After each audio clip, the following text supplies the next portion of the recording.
Let's get things going here with the first official email today. And the first email in today comes to us from Anonymous, who writes, why are people ignoring the fact that the first two Ant-Man movies in total have made more money than the first two Cap and Thor movies and have higher combined Rotten Tomatoes ratings than the first two Iron Man and Avengers?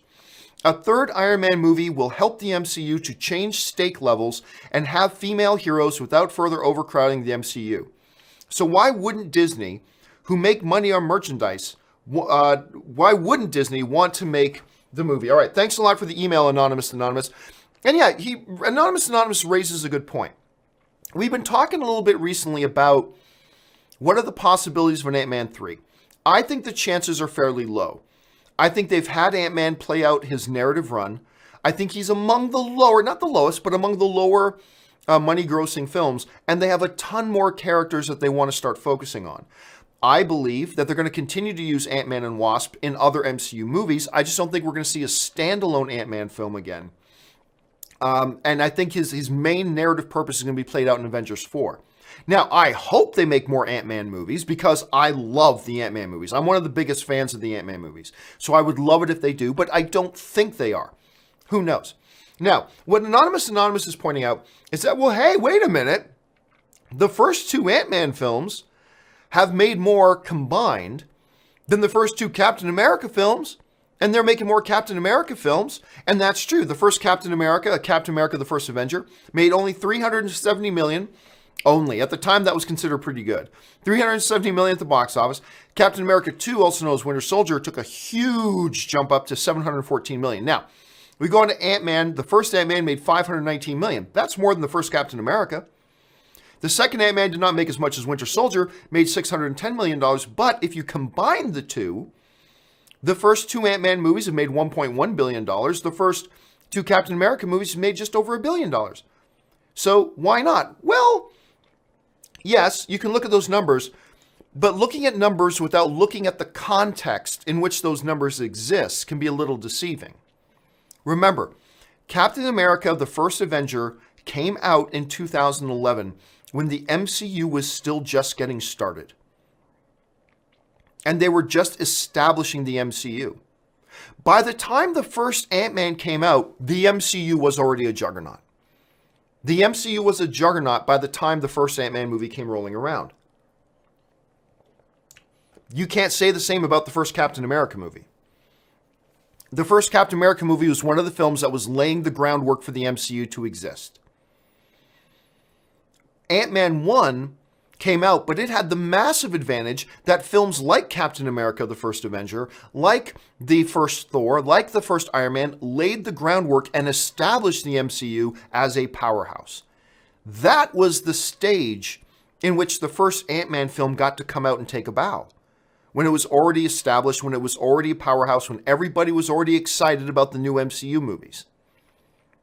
So it's a little bit problematic to try to compare the numbers of the first Captain America film, which was laying the foundation, compared to the numbers of the first Ant-Man film, which got to enjoy the benefits of that foundation, which films like Captain America, the First Avenger laid.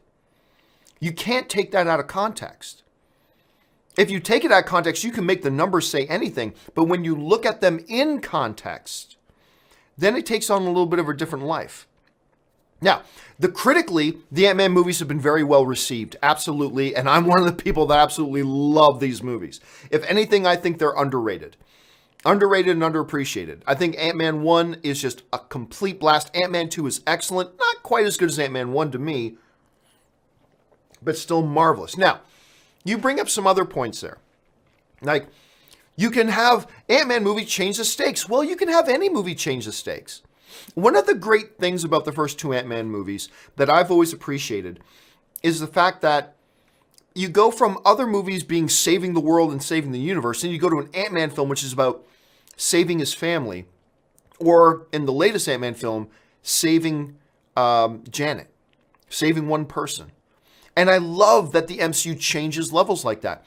But you can do that with other films as well. Just because Ant-Man has done that doesn't mean that Ant-Man will always just be about saving one person or saving a neighborhood. The next Ant-Man film could be about saving the world.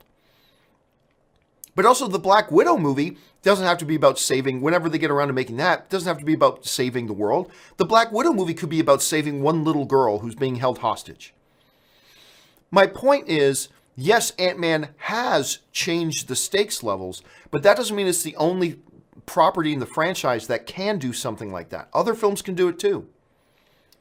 And you can put Wasp in other MCU movies and all that kind of stuff. So, look, I'm not saying it's impossible that Marvel makes more Ant-Man movies. I'm on your side. I want them to. I really do want them to make more Ant-Man movies. If I had to guess at this point, though, I still think it's unlikely. And I don't think the numbers you point out, when you look at them in context, the numbers don't really change that. And when you look at the fact that other MCU movies can also change stakes if they so choose, that kind of removes that necessity for Ant-Man to do it. So I still stick with the idea that I don't think there's going to be an Ant-Man 3, but God, I would love there to be one. I will be popping a bottle with you the day they announce Ant-Man 3 going, oh my God, this is, because there are often circumstances and situations in movie fandom where you hope to God you're wrong. And I think it is possible. It's totally possible they could do an Ant-Man 3. I just lean towards it doesn't look like they are. But oh my God, the day they announce it, I'll be popping a bottle with you going, yes, this is one thing I'm going to be really glad to be wrong about if I am. But that's just the way I see it right now. All right, let's move on to the second email topic.